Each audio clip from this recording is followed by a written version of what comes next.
Red Kaiju Universe. Да. Сегодня будет обзор Годзилла 2014. Да. Такие они скиллы есть. Но уровень, кстати, недавно, сегодня купил. И вот цена 20 тысяч. Я прокачу только силу, дамаг, потому что, как по мне, дамаг должен быть самым главным во всех монстрах. Это у меня самый сильнейший был, поэтому я получил Годзиллу 2014. Да. Давайте же приступим к нему обзору.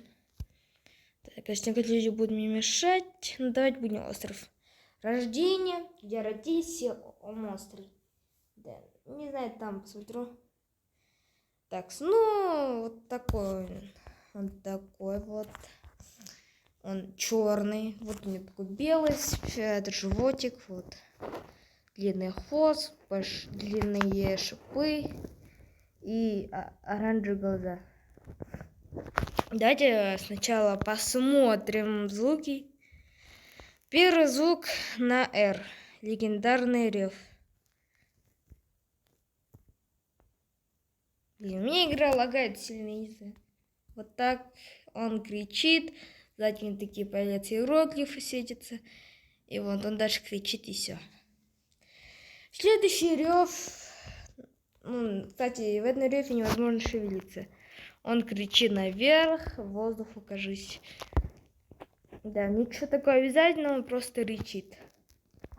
Ладно, давайте же приступим к самым скиллам. Первый скилл, удар, обычной рукой.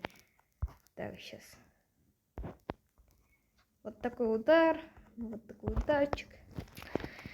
На второй скилл он может просто шевелить хвостом. Вот так. Шевелит. Вот этот скилл тоже не самый главный. Он просто бьет по земле. Опа, вот. Можем попашиться с этим челиком. Который просто случайно пришел. Давайте сюда. На.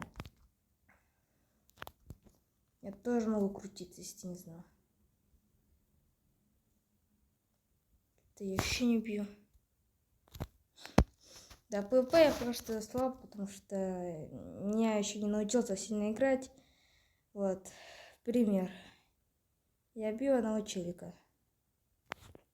Сейчас это не убегает, потому что я сильнее его.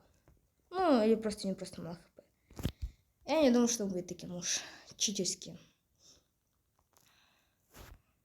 Так, ну вот, я бью его. Ну вот, я думаю, умру, но нет. Вот. Четвертый скилл. Ну, я думаю, все четвертый скилл могут такой некоторые. Это рык. Вот такой. Светится. И он начинает рыгать. Вот так. Таким лучой. Луч длинный. Очень длинный. Ну, вот и сам обзор Годзиллы. Спасибо, что досмотрели до этого момента. И всем пока-пока.